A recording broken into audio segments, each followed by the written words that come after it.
menjaga diri dalam dunia moden. Tapi ini bukan untuk kita nak menghakimi, tapi dia lebih kepada kita sama-sama muhasabah dan belajar macam mana Islam ajar kita menjaga diri dalam dunia yang penuh cabaran dan syukur. Dan hari ini kita berdua sebab kita bersama seorang tetamu jemputan, iaitu iaitu salah seorang daripada pelajar Unizaruka yang akan berkongsi sama-sama dengan kita hari ini dari sudut Islam dan kebesaran.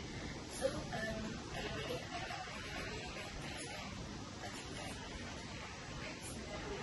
Assalamualaikum warahmatullahi wabarakatuh. Nama diberi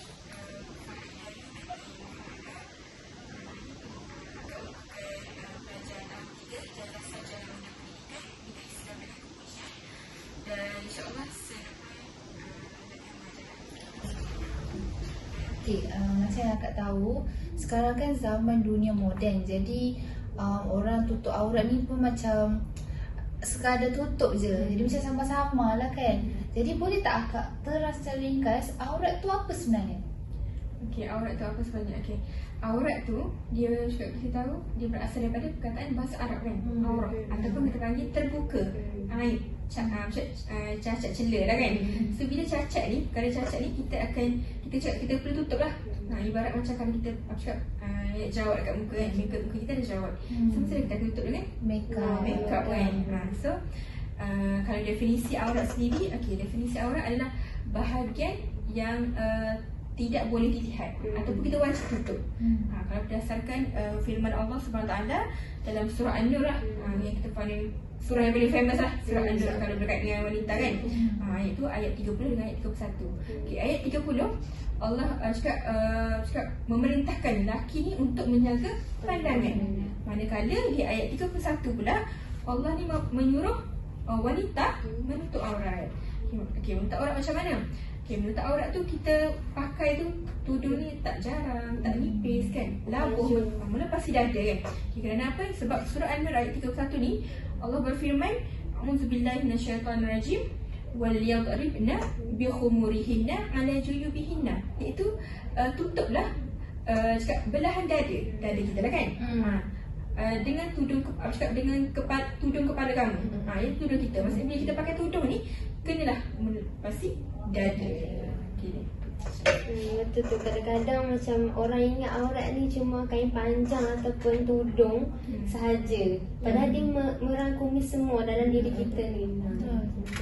Sebab bila kita jaga aurat ni, kita menjaga maruah diri kita lah. Seterusnya saya macam tertanya-tanya, kalau kita cakap pasal aurat ni mesti berkait dengan maruah. So kalau akak boleh berkongsi dengan kami hari ni secara terperinci, apa tu maruah dalam Islam? Okey, apa itu maruah? Okey, kalau dalam Islam sendiri pun dia ada istilah. Istilah maruah ni kita panggil sebagai hifzul irdi, iaitu penjagaan harga diri lah. Okay, macam mana kita jaga harga diri kita? Yang pertama adalah jaga percakapan. Kita ni as perempuan kenalah cakap percakapan tu jangan main lepas kan, jangan suka mengumpat, maki apa semua kan.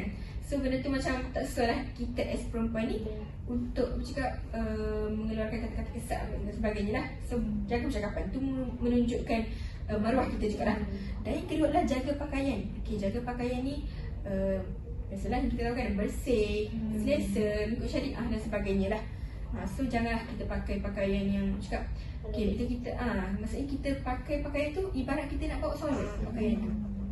So bila setiap kali nak pergi kelas kan, kita pakai tu, kita tengok baju aku ni, pakaian aku ni boleh bawa solat ke tak? Bersih ke tak? Menutup aurat ke tak? Kita fikir, kita tengok balik. Okay, dan yang ketiga adalah jaga tingkah laku. Okay, jaga tingkah laku ni kita perempuan ni penting lah. Macam mana? Maksudnya tengok kalau kita berbual lah, ataupun bercakap dengan lelaki ataupun bersyarat lelaki ke, jangan tergedik-gedik menggunakan suara yang lembut kan, sengaja mengepitkan suara kan.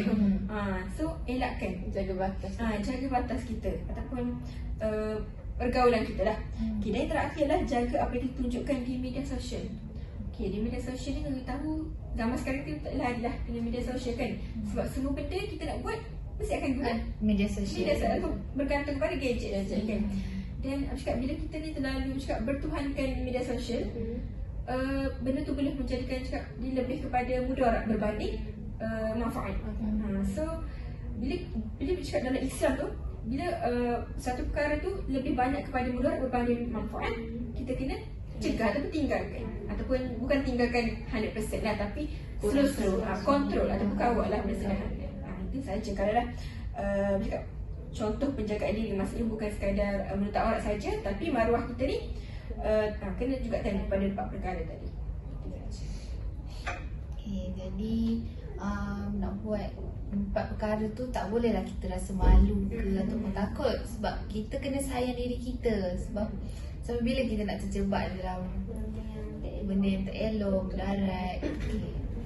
Okey, sekarang ni kita masuk bab yang paling orang kata zaman sekarang lah kan, dalam dunia yang moden ni. Orang muda hari ni macam bayi-bayi kita ni kan, Gen Z. banyak Gen Z lah, Gen Z banyak kededah kepada trend, fashion, TikTok, pakai tudung singkat apa semua kan. Kadang sampai terlalu terbuka, pakai baju ketat apa semua kan. Apa pandangan Ustaz? Apa pandangan Kak? Okay, kita berbaliklah kepada poin yang keempat tadi. Contoh ataupun contoh penjagaan diri tadi yang keempat itu, kita kawal apa yang kita post dekat media sosial.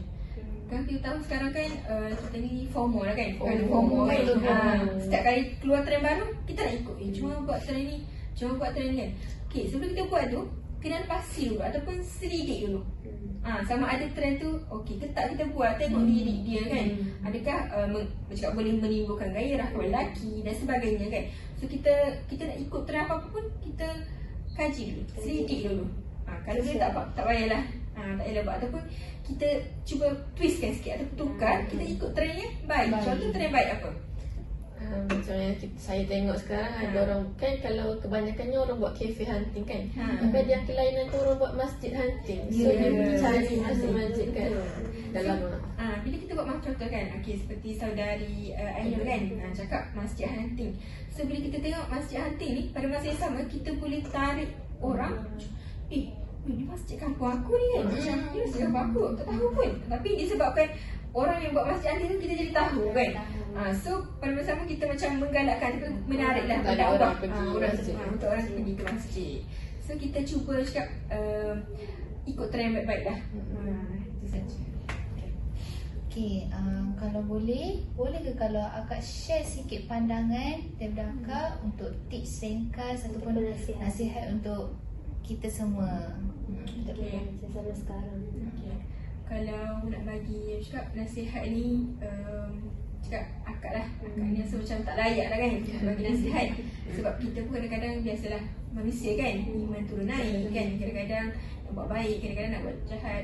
So kita kena cakap, kena ada satu cakap amalan lah. Amalan yang untuk kita ni cakap penyebab untuk kita ni terus nak buat baik.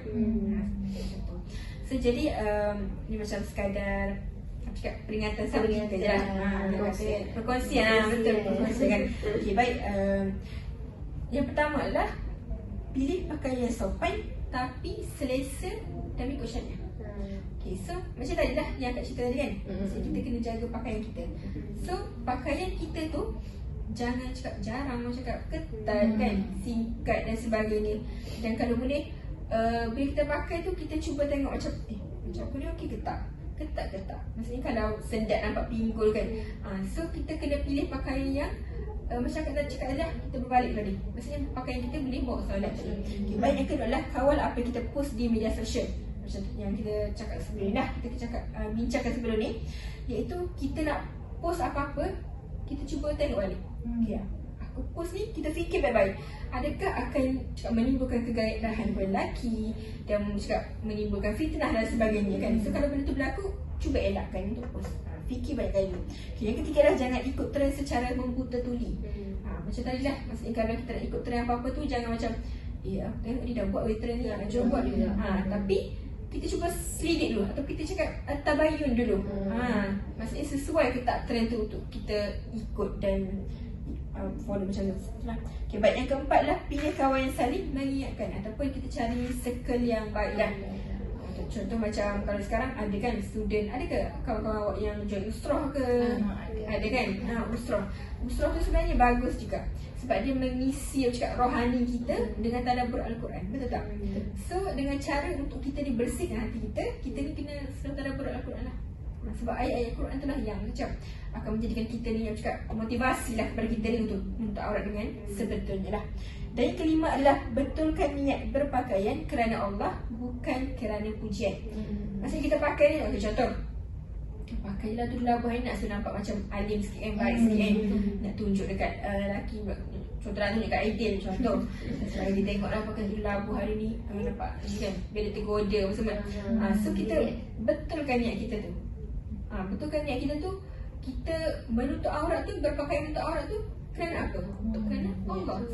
So bila kita niat kita betul, InsyaAllah benda tu akan berkekalan sampai bila-bila dan kita tidak bergantung kepada pandangan manusia sahajalah.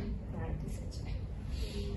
InsyaAllah memang baguslah nasihat ataupun peringatan ke perkongsian yang akak bagi tadi kan.